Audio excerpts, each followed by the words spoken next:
Uma produção Domínio Público Audiolivros de Arthur Conan Doyle, Sherlock Holmes, em O Corretor. Narração Jaime Maciel.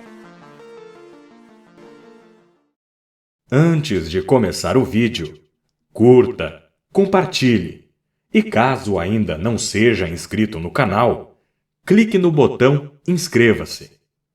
Quer ouvir mais histórias de Sherlock Holmes? Confira nossa playlist. Aproveite o audiolivro. Pouco tempo depois do meu casamento, abri um consultório no bairro de Paddington.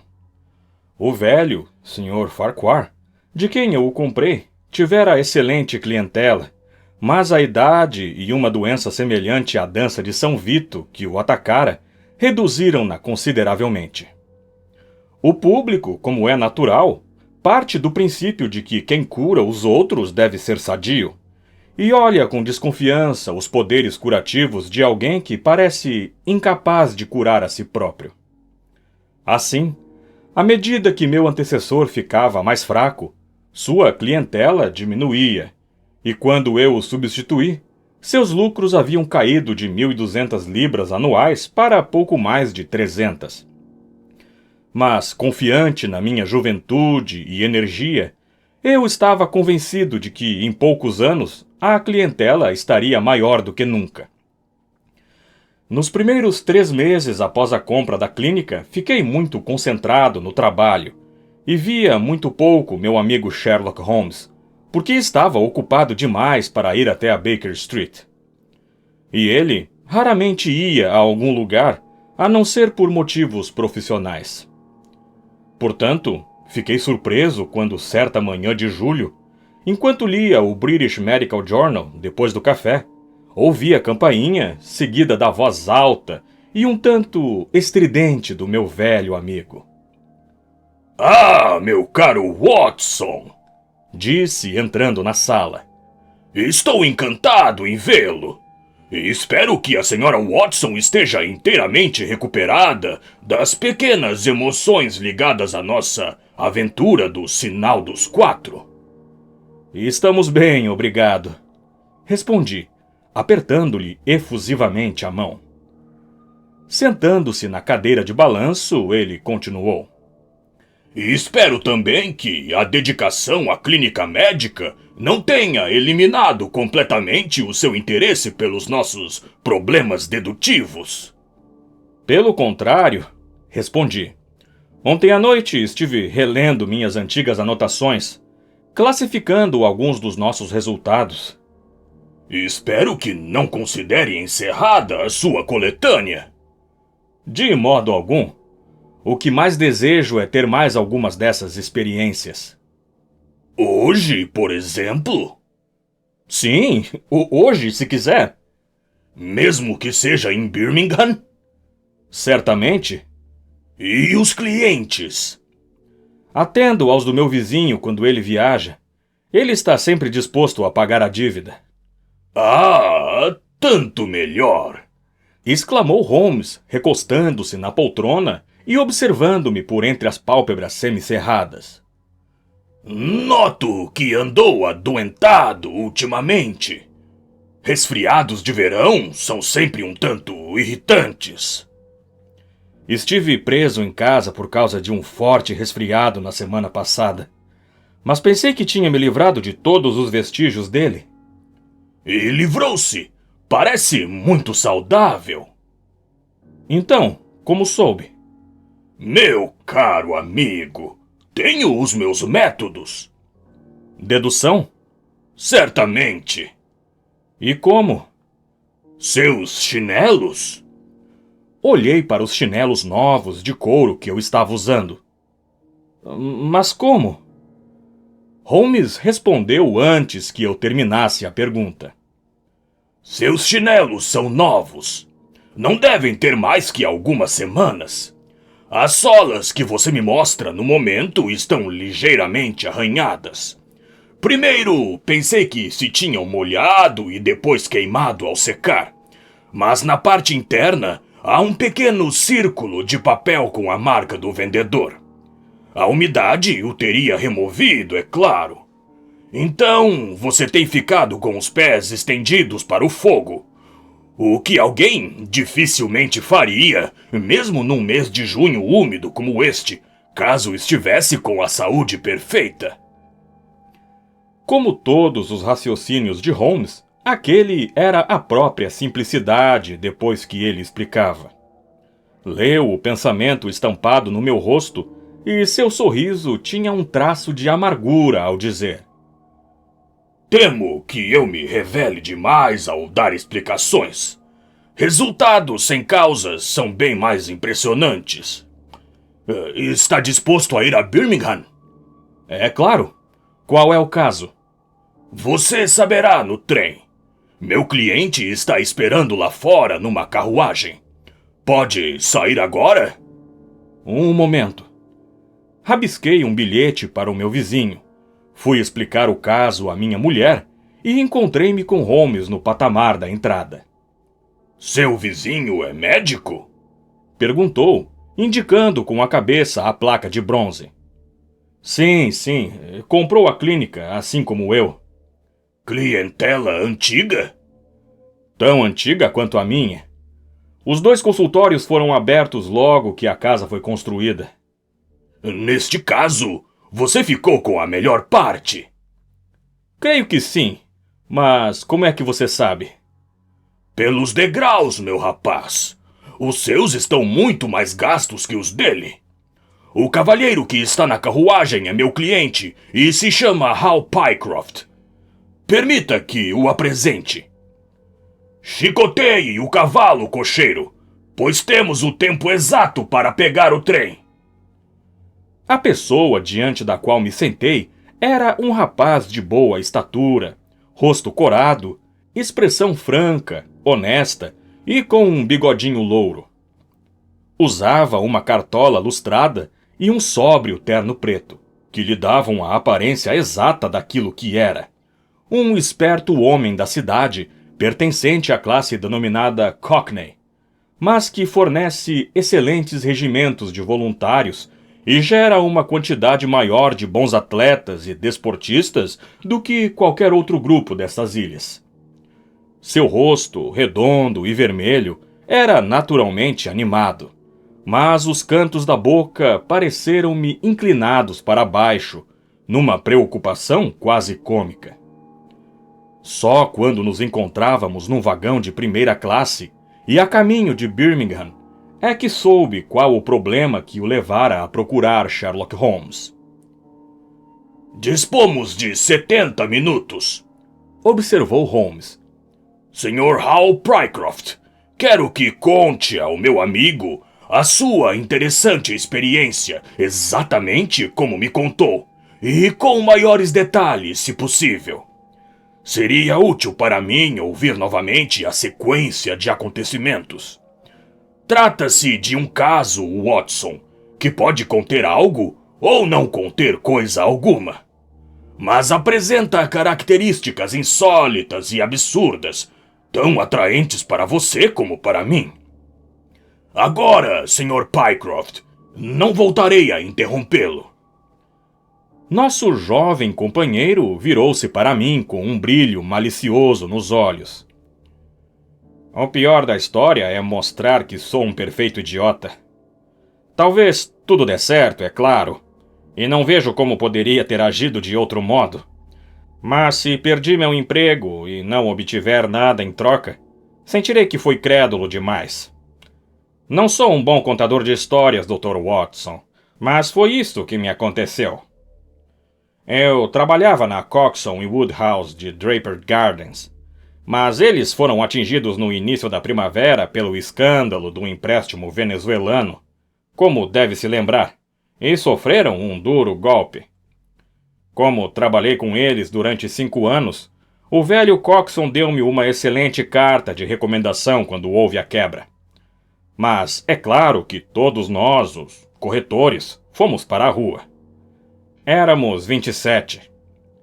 Tentei arranjar um emprego aqui e ali, Mas havia muita gente no mesmo barco e passei por apertos durante algum tempo. Ganhava 3 libras semanais na Coxon e tinha economizado umas 70, mas gastei tudo rapidamente. Eu já estava sem saber o que fazer.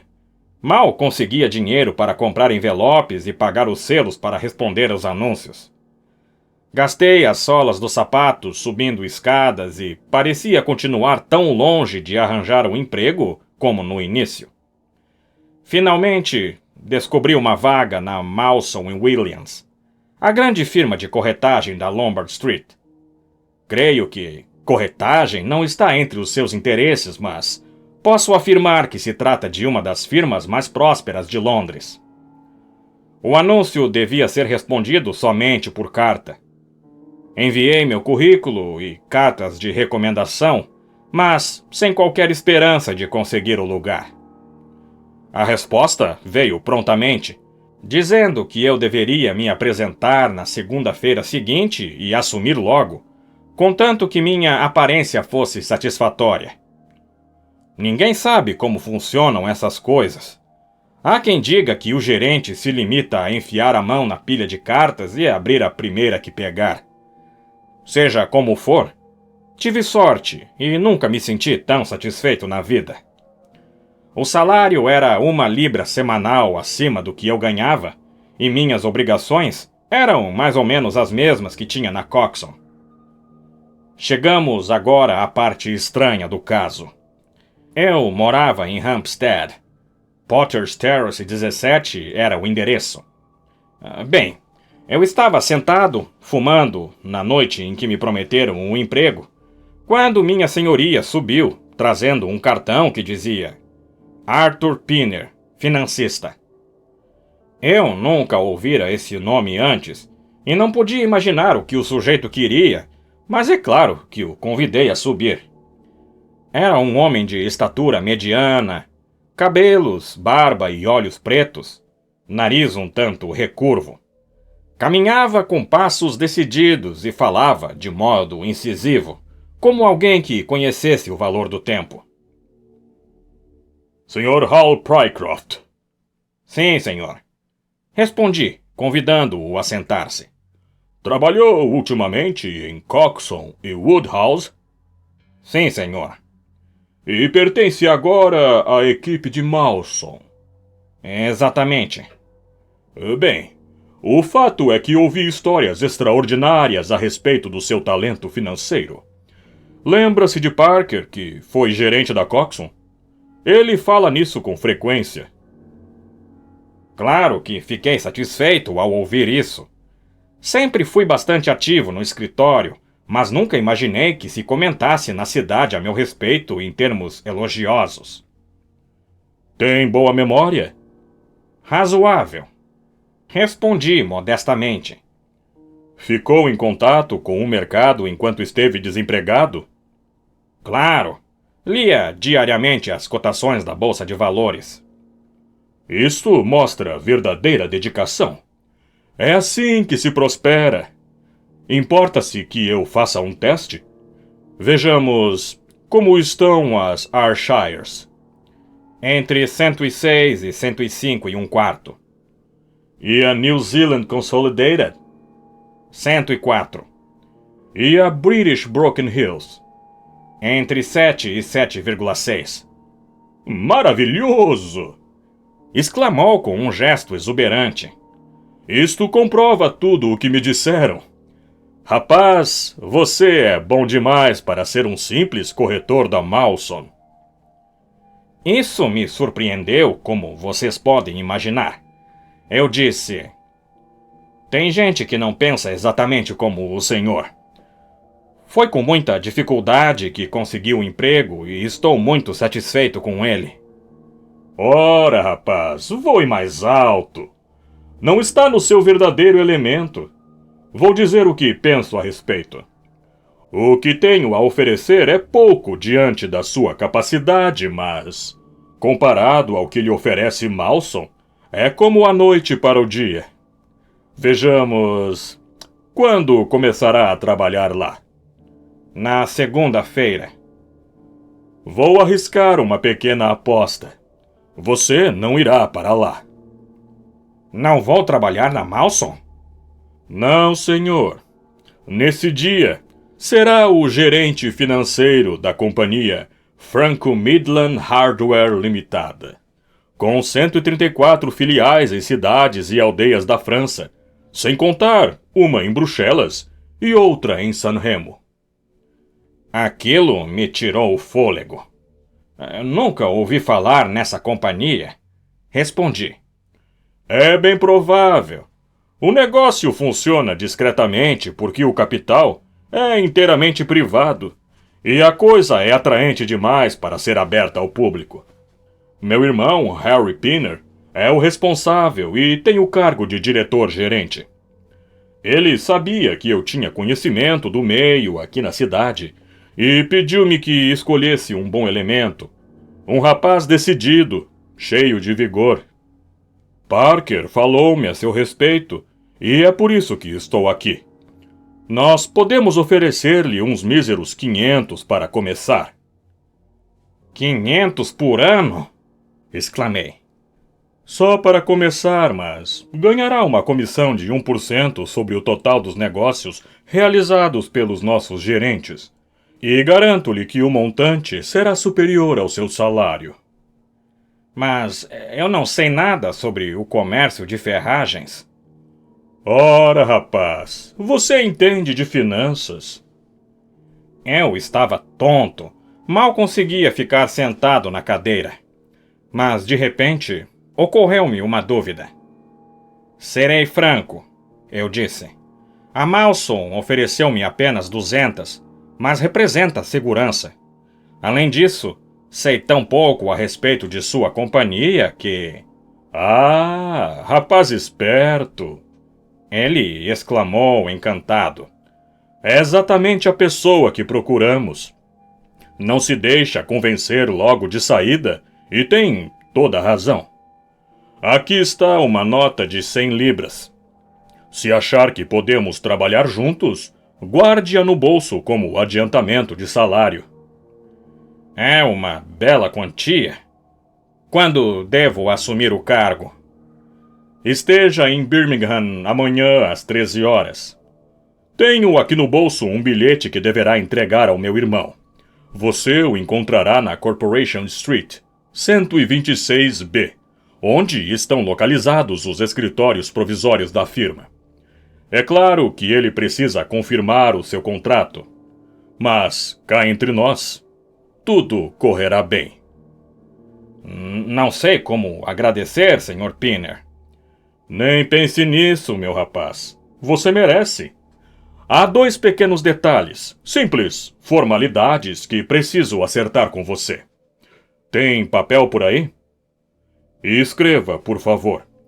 Estou inteiramente disposto a trabalhar como gerente financeiro da companhia Franco Midland Hardware Limitada, pelo salário de 500 libras. Fiz o que ele pediu e o Sr. Pinner guardou o papel no bolso. Mais um detalhe. O que pretende fazer a respeito do emprego na Malson? Estava tão contente que já tinha esquecido da Malson. Vou escrever dizendo que desisto. É exatamente o que não quero que faça. Tive uma discussão a seu respeito com o gerente da Malson. Fui até lá para indagar sobre você e ele teve uma atitude muito grosseira, acusando-me de afastá-lo da firma e etc. Acabei perdendo a paciência. Se querem bons elementos, precisam pagar à altura, eu disse. Ele vai preferir o nosso pequeno salário à sua remuneração exagerada, replicou o gerente. Aposto 5 que ele aceitará a minha oferta e vocês nunca mais ouvirão falar nele. Combinado, nós o tiramos da sarjeta e ele não nos deixará com tanta facilidade. Foi exatamente o que ele disse. Que miserável! Exclamei. Nunca o vi na minha vida. Por que daria a preferência a ele? Não escreverei coisa alguma, se preferir assim. Ótimo, ótimo. Prometido? Ele se levantou. Estou encantado por ter conseguido um elemento tão bom para o meu irmão. Aqui estão a carta e as 100 libras adiantadas. Tome nota do endereço. Corporation Street, 126B. E não esqueça que a entrevista é amanhã às 13 horas. Boa noite. Desejo-lhe toda a sorte que merece. Foi o que se passou entre nós, que eu me lembre. Pode imaginar como estava satisfeito, Sr. Watson. Que noite extraordinária. Fiquei acordado metade da noite felicitando-me por isso, e no dia seguinte parti para Birmingham num trem que me deixaria na cidade bem antes da entrevista. Levei a mala para um hotel na New Street e depois dirigi-me ao endereço que me fora dado. Eu estava 1/4 de hora adiantado, mas achei que não faria diferença. O número 126B era uma passagem entre duas grandes lojas que terminava numa escada circular de pedra e dava acesso a várias salas alugadas para escritórios de companhias e profissionais liberais. Os nomes dos inquilinos estavam pintados na parte inferior da parede, mas não encontrei o da companhia Franco Midland Hardware Limitada. Fiquei parado alguns minutos, muito deprimido, perguntando-me se a história toda não seria um sofisticado logro, quando um homem subiu e se aproximou de mim. Era muito parecido com o sujeito que eu tinha visto na véspera. A mesma voz e a mesma fisionomia, mas com o rosto escanhoado e o cabelo mais claro. É o Sr. Hal Pycroft? Perguntou. Só. Ah, estava à sua espera. Chegou um pouco antes da hora. Recebi um bilhete do meu irmão esta manhã, em que ele faz grandes elogios ao senhor. Estava procurando o escritório quando o senhor apareceu. Ainda não mandamos afixar o nome, porque só na semana passada alugamos temporariamente o local. Suba comigo, vamos conversar. Eu o segui até o alto da escada, e logo abaixo do telhado havia 2 salinhas vazias e empoeiradas, sem tapetes ou cortinas. Eu tinha imaginado um escritório grande, com mesas reluzentes e fileiras de empregados, como eu estava acostumado. E olhei sem muita simpatia para as 2 cadeiras e a mesinha que, juntamente com um calendário e uma cesta de papéis, constituíam todo o mobiliário. Não se decepcione, Sr. Pycroft, disse o homem, vendo a minha expressão. Roma não foi feita em um dia, e temos muito dinheiro nos apoiando, embora não haja tendência a gastá-lo em escritórios elegantes. Sente-se, por favor, e deixe-me ver sua carta. Entreguei a carta, e ele a leu cuidadosamente. Meu irmão Arthur ficou com uma ótima impressão, observou. E sei que ele é um juiz muito perspicaz. Adora Londres e eu Birmingham, mas dessa vez vou seguir o conselho dele. Pode considerar-se definitivamente contratado. Quais são as minhas obrigações? Perguntei. Posteriormente, irá administrar o grande depósito em Paris, que lançará uma enxurrada de louça inglesa em 134 filiais da França. A compra será realizada dentro de 1 semana, mas por enquanto permanecerá em Birmingham, onde nos será mais útil. De que maneira? Como resposta, ele tirou da gaveta um grande livro vermelho. Isto é um catálogo de Paris, que relaciona profissão e nomes de pessoas. Quero que o leve para casa e marque todos os vendedores de ferragens e os respectivos endereços. Será muito útil para mim. Mas não há listas classificadas? Sugeri. Não são confiáveis. O sistema deles é diferente do nosso. Trabalhe com afinco e entregue-me a relação na segunda-feira ao meio-dia. Até logo, Sr. Pycroft. Se continuar a demonstrar zelo e inteligência, A companhia será um excelente patrão. Voltei para o hotel com um grande catálogo debaixo do braço e no peito emoções conflitantes. Por um lado, eu estava definitivamente contratado e tinha 100 libras no bolso. Por outro, a aparência do escritório, a ausência de nome na parede e outros detalhes que impressionam um homem de negócios haviam deixado uma impressão desagradável em relação aos meus futuros patrões. Entretanto, como eu havia recebido dinheiro, atirei-me à tarefa. Passei o domingo trabalhando duro, mas apesar disso, na segunda-feira, eu ainda estava na letra H. Fui procurar meu patrão e encontrei-o na mesma sala despojada, onde recebi ordens de continuar a tarefa até quarta-feira. Na quarta, ainda não havia terminado, de modo que prossegui até a sexta, isto é, ontem. E então, levei a lista ao Sr. Harry Pinner. Muito obrigado. Compreendo a dificuldade da tarefa. Esta relação será de grande ajuda material. Exigiu algum tempo. Observei. E agora, quero que faça uma lista das lojas de móveis, porque todas também vendem louças. Está bem. Apareça amanhã às 19 horas para me informar do andamento do trabalho. Não se mate de trabalhar. Algumas horas no Days Music Hall à noite não o prejudicariam. Ele riu ao falar e percebi com um arrepio que um dos seus dentes incisivos havia sido muito mal obturado com ouro. Sherlock Holmes esfregou as mãos, encantado, e eu olhei com espanto para o nosso cliente. Não admira que se surpreenda, Dr. Watson, mas foi assim.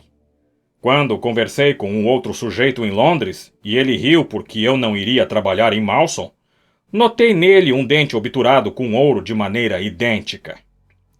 Foi o brilho do ouro que chamou minha atenção nas duas vezes, compreende?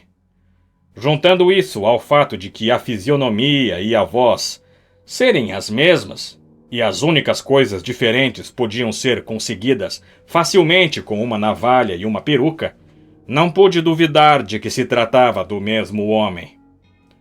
Espera-se que irmãos sejam parecidos, é claro, mas não a ponto de terem um dente obturado da mesma maneira. Despedi-me dele e me vi na rua completamente aturdido, sem saber o que fazer. Voltei ao hotel, mergulhei a cabeça numa bacia de água fria e tentei raciocinar. Por que ele me enviara de Londres a Birmingham? Por que chegara ali antes de mim? Por que havia escrito uma carta para si mesmo? Era demais para mim. Não consegui compreender coisa alguma. De repente, lembrei-me. O que para mim era obscuro seria claro para o Sr. Sherlock Holmes. Só tive tempo de tomar o trem noturno, conversar com ele esta manhã e trazê-los comigo a Birmingham. Houve um silêncio depois que o corretor acabou de contar sua experiência surpreendente. E então, piscando para mim, Sherlock Holmes recostou-se na poltrona com ar satisfeito, mas expressão crítica, lembrando um connoisseur que acabasse de tomar o primeiro gole de um vinho raro. Excelente, não acha, Watson? Há detalhes que me agradam. Creio que a entrevista com o Sr. Arthur Pinner no escritório provisório da companhia Franco Midland Hardware Limitada seria uma experiência interessante para nós dois.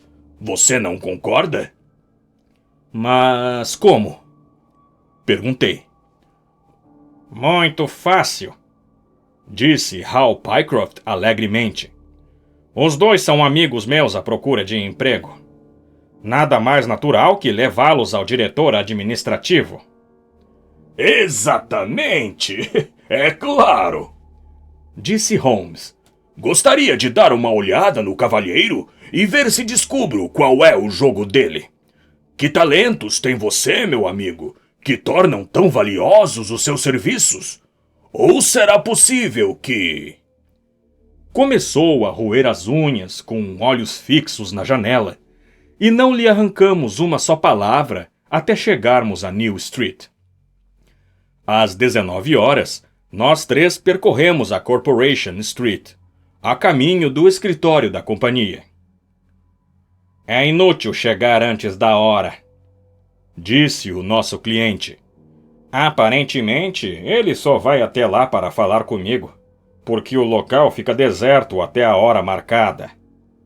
Sugestivo, observou Holmes. Foi o que eu disse, exclamou o rapaz. Lá vai ele, caminhando à nossa frente. E apontou para um homem baixo, bem vestido, que andava apressado do outro lado da rua. Observamos que ele estava olhando para um garoto que anunciava a última edição de um vespertino e, correndo entre carruagens e ônibus, comprou um exemplar. Então, segurando o jornal com firmeza, desapareceu por uma porta. Lá vai ele, exclamou Hal Pycroft. É naquele prédio que fica o escritório da companhia. Venham comigo. Vou esclarecer o caso com a maior facilidade.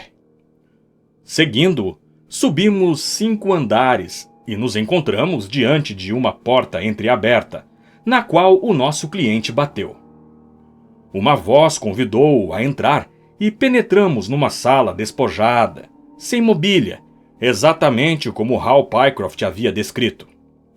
À única mesa estava sentado o homem que tínhamos visto na rua, com o jornal aberto à sua frente.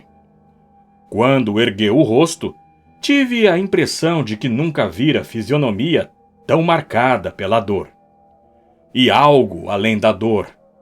Um horror que poucos homens sentem durante a vida. Tinha a testa coberta de suor, as faces pálidas como a barriga de um peixe, olhos desvairados, fitando sem ver. Olhou para o rapaz como se não o reconhecesse, e vi, pela surpresa estampada no rosto do nosso cliente, que aquele não era, absolutamente, a aparência habitual do seu chefe. Parece doente, Sr. Pinner, exclamou. De fato, não estou me sentindo bem. Ele respondeu, fazendo um esforço evidente para se controlar e umedecendo os lábios secos enquanto falava. Quem são estes senhores que o acompanham? Este é o Sr. Harris, de Bermondsey, e este é o Sr. Prince, desta cidade. Mentiu o rapaz com naturalidade. São amigos meus, profissionais experientes, mas que estão desempregados há algum tempo e esperam que, talvez, consigam uma vaga para eles na companhia. É bem possível, exclamou o Sr. Pinner com um sorriso sinistro. Sim, certamente faremos alguma coisa pelos dois. Em que ramo trabalha, Sr. Harris? Sou contador, respondeu Holmes. Sim, precisaremos de alguém nesta área. E o Sr. Prince? Sou escrivão, respondi. Espero que a companhia possa empregá-los. Eu me comunicarei com os dois assim que chegarmos a uma conclusão. E agora peço que se retirem. Pelo amor de Deus, deixem-me sozinho. As últimas palavras irromperam como se o controle que evidentemente tentava manter tivesse explodido de repente. Holmes e eu nos entreolhamos e Hal Pycroft deu um passo em direção à mesa.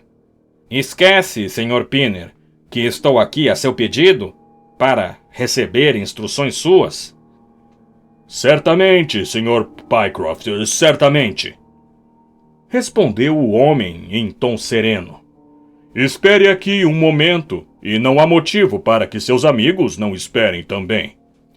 Estarei inteiramente às suas ordens dentro de 3 minutos. Se posso abusar tanto de sua paciência. Levantou-se com um ar muito cortês e, fazendo uma ligeira inclinação, desapareceu por uma porta nos fundos da sala e fechou-a. E agora? Murmurou Holmes. Será que vai escapar? Impossível, respondeu Pycroft. Por quê? Aquela porta dá para um quarto interno. Não há uma saída? Nenhuma. O quarto é mobiliado? Ontem estava vazio. Então, o que ele estará fazendo? Há algo que não compreendo neste caso. Se existe alguém louco de terror, esse homem é Pinner. Por que está apavorado? Suspeita que somos detetives. Sugeri. É isso, concordou Pycroft. Holmes meneou a cabeça. Ele não empalideceu. Já estava pálido quando entramos na sala. É possível que... Foi interrompido por ásperas batidas vindas do quarto ao lado. Por que diabo estará batendo na própria porta? Exclamou o rapaz. As batidas repetiram-se, muito mais fortes. Ficamos olhando para a porta e esperamos. Ao olhar para Holmes, percebi que seu rosto se tornava rígido e ele se inclinava para a frente, profundamente interessado. De repente, ouvimos um gorgolejo surdo e uma batida de madeira sobre madeira. Holmes atravessou a sala de um salto e empurrou a porta. Estava fechada por dentro. Seguindo-lhe o exemplo, atiramo-nos contra ela com todo o nosso peso.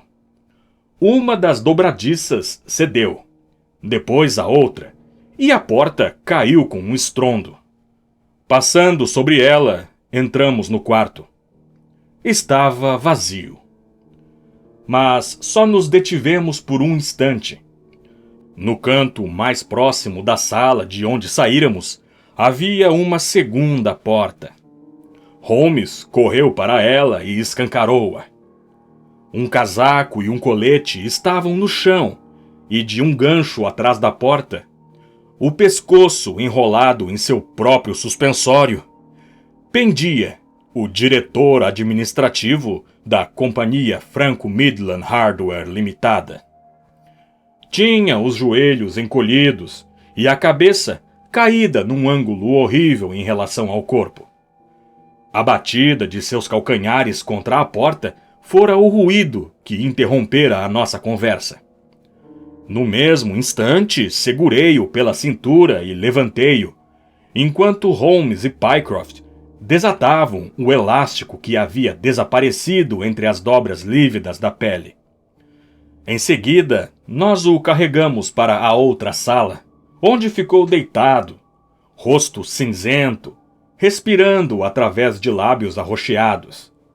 Medonha ruína do que fora 5 minutos antes. O que acha do estado dele, Watson? Perguntou Holmes. Inclinei-me e examinei-o.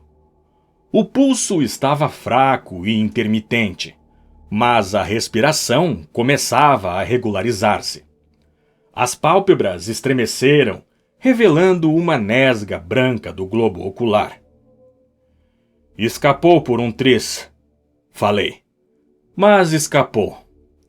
Abram aquela janela e passem-me a garrafa de água. Abri o colarinho, despejei água fria no rosto e movimentei-lhe os braços até que ele respirou longamente, um hausto natural. Agora é uma questão de tempo, disse Holmes, virando-lhe as costas.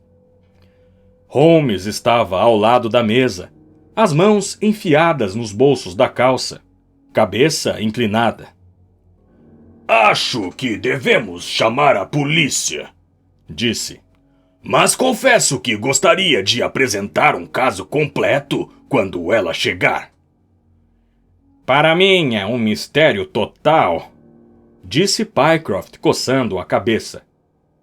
Por que me trouxeram até aqui e depois... Ora, tudo isso está bem claro, disse Holmes.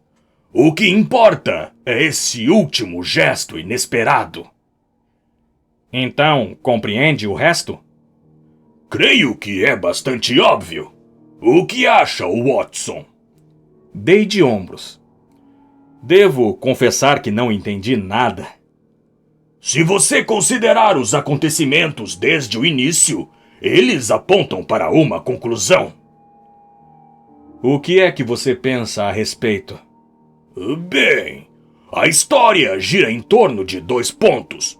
O primeiro foi fazer Pycroft escrever uma declaração segundo a qual ele estava a serviço desta companhia absurda. Não percebe como isso é sugestivo? Confesso que não entendo. Por que queriam que ele fizesse isso? Não se trata de negócios, porque esses acordos geralmente são verbais, e não havia nenhum motivo para que este fosse uma exceção. Não percebe, meu jovem amigo, que estavam muito ansiosos para obter uma amostra da sua caligrafia e que não tinham outra maneira de consegui-la? Mas por quê? Exatamente. Por quê? Quando respondermos a esta pergunta, teremos feito algum progresso em relação ao nosso probleminha. Só pode haver um motivo. Alguém queria aprender a imitar a sua caligrafia e primeiro precisava conseguir uma amostra. E agora, se passarmos ao segundo ponto, descobriremos que cada qual lança sobre o outro uma nova luz. Esse ponto é o pedido de Pinner para que não avisasse que desistira do emprego, deixando o gerente daquela firma importante na expectativa de que um certo Sr. Hal Pycroft, que ele não conhecia, começaria a trabalhar no escritório a partir de segunda-feira. Meu Deus! Exclamou o nosso cliente. Como fui cego! Percebe agora o motivo do bilhete manuscrito? Suponhamos que alguém surgisse no seu lugar, escrevendo com uma caligrafia inteiramente diferente da do rapaz que se apresentara para o cargo. É claro que o jogo estaria perdido, mas, no intervalo, o bandido aprenderia a imitar a sua caligrafia e garantiria o emprego, já que, como presumo, ninguém o conhece naquela firma. Ninguém. Gemeu Hal Pycroft. Muito bem. Claro que era da maior importância impedi-lo de mudar de ideia e também entrar em contato com alguém que poderia dizer-lhe que uma pessoa com o seu nome trabalhava nos escritórios da Mawson. Portanto, deram-lhe um bom adiantamento de salário e enviaram-no para as Midlands, onde o sobrecarregaram de trabalho para impedi-lo de ir a Londres, onde poderia descobrir a jogada. Tudo isso está bastante claro. Mas por que este homem fingiria ser seu próprio irmão? Isto também é bastante claro. Evidentemente, só há 2 pessoas no golpe. A outra está trabalhando no seu lugar na Mawson. Esta agia como intermediário até descobrir que precisaria admitir uma terceira pessoa no jogo para ser seu patrão, o que ele não estava nem um pouco inclinado a fazer. Modificou a aparência o máximo possível e esperou que a semelhança que você não poderia deixar de notar seria atribuído a traços de família. Não fosse o feliz acaso da obturação de ouro, suas suspeitas nunca se concretizariam. Hal Pycroft agitou no ar os punhos fechados. Meu Deus, enquanto fui enganado, o que estará o outro Hal Pycroft fazendo na Mawson? Que providência devemos tomar, Sr. Holmes? Diga-me o que fazer. Precisamos telegrafar para a Mawson. Só trabalham até o meio-dia nos sábados. Não importa. Talvez haja algum porteiro ou empregado. Ah, sim. Eles mantêm um guarda permanente por causa do valor das ações com que lidam.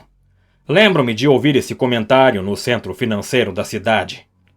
Então telegrafaremos pedindo que verifique se está tudo em ordem e se há um corretor com o seu nome trabalhando lá. Tudo isso é bastante claro. O que não está claro é o fato de que, ao ver-nos, um dos bandidos saiu imediatamente da sala e se enforcou. O jornal, Murmurou uma voz rouca atrás de nós. O homem estava sentado, pálido e desfeito, mas de olhar consciente. Suas mãos esfregavam nervosamente a tira vermelha que envolvia seu pescoço. O jornal, é claro! Exclamou Holmes, muito agitado. Como sou idiota! Pensei tanto na nossa visita que me esqueci do jornal. O segredo está lá, com certeza. Estendeu-o sobre a mesa e soltou uma exclamação de triunfo. Veja isto, Watson. É um jornal de Londres. A primeira edição do Evening Standard. Aqui está o que procuramos. Veja a manchete. Crime no centro da cidade. Assassinato na Mawson e Williams. Tentativa de roubo gigantesco. Captura do criminoso.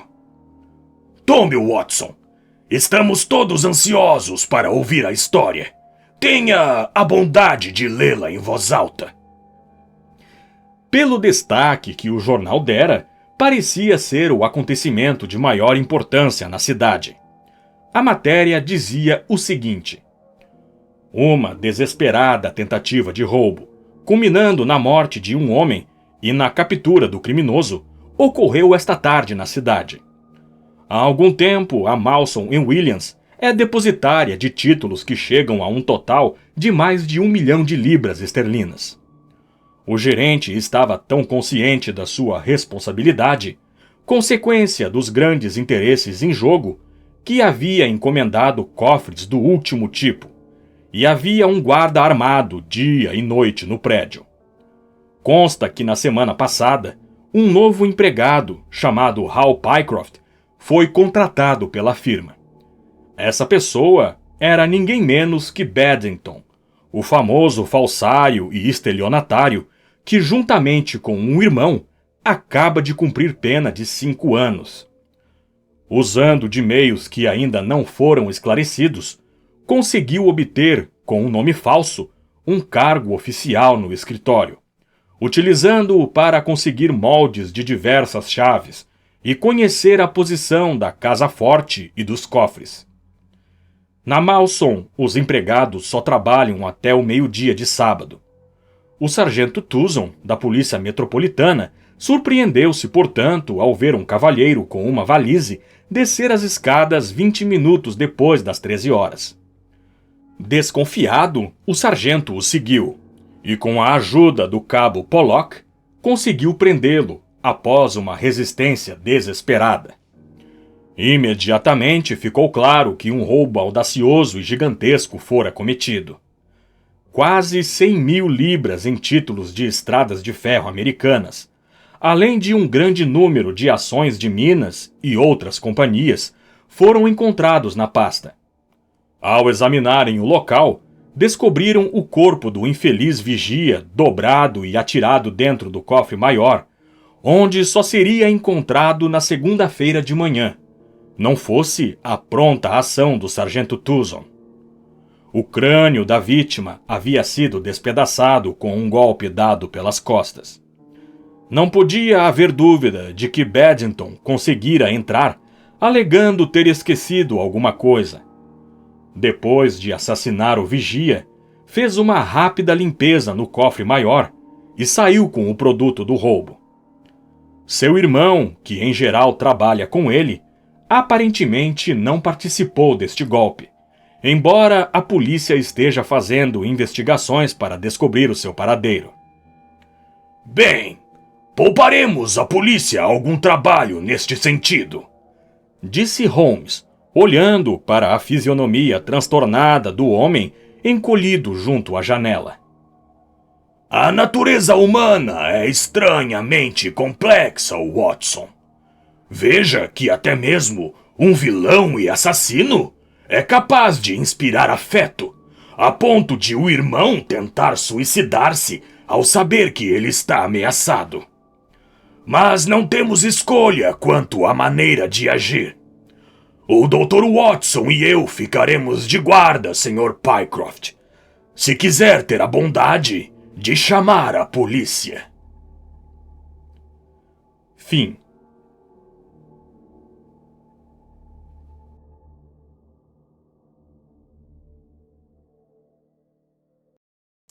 Você já pensou em se tornar membro do canal?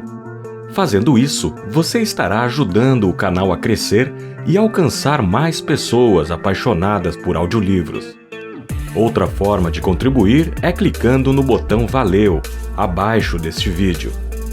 Você pode nos ajudar com qualquer valor e contribuir diretamente para a melhoria do canal.